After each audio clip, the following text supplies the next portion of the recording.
বন্ধুসকল আজি আহিলোঁ নামঘৰলৈ বুলি, কাৰণ আজি হৈছে পবিত্ৰ ভাদ মাহৰ প্ৰথমটো দিন আৰু এই পবিত্ৰ ভাদ মাহৰ প্ৰথমটো দিনাই হৰি মন্দিৰত নাহিলে ভাল নালাগে নহয় জানো বন্ধুসকল।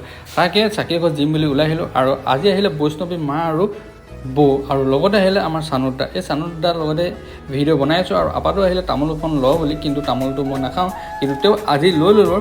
আৰু এই পবিত্ৰ ভাদ মাহটো আমাৰ অসমবাসী ৰাইজৰ কাৰণে এটা প্ৰাণ, কাৰণ এই পবিত্ৰ ভাদ মাহতে হৰিনাম কীৰ্তন মুখৰিত হয় অসমৰ প্ৰতিটো নামঘৰতে, নহয় জানো বন্ধুসকল। আৰু এই মাহতে অসমৰ জাতীয় জীৱনৰ দুজন মহানায়ক শ্ৰীমন্ত শংকৰদেৱ আৰু শ্ৰী শ্ৰী মাধৱদেৱৰ পুণ্যতিথি।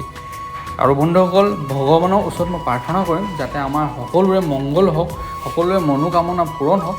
আৰু আপোনালোক সকলোকে পবিত্ৰ ভাদ মাহৰ শুভেচ্ছা জনালোঁ। আৰু আপোনালোক সকলো আহক এই চেৰকাপাৰ লালিমগাঁৱৰ যি হৰি মন্দিৰত, মানে সকলো ৰাইজ আহক। ৰাইজ হৈছে বাৰু আজি নোহোৱা নহয়, অলপ কম বুলিও ক'ব নোৱাৰি, আৰু হৈছে। আৰু আপোনালোক সকলো আহক, সহায় সহযোগিতা কৰকহি। আৰু একমাহ দিন এই হৰি মন্দিৰত ভাগৱত পাঠ হ'ব, ভাল লাগিব। আৰু এই প্ৰথম দিনাখনৰ যি ভাগৱত পাঠ অলপমান আপোনালোকক মই দেখাবলৈ চেষ্টা কৰিম। আৰু যদি ভাল লাগে এটা লাইক নিশ্চয় কৰি দিব। ধন্যবাদ।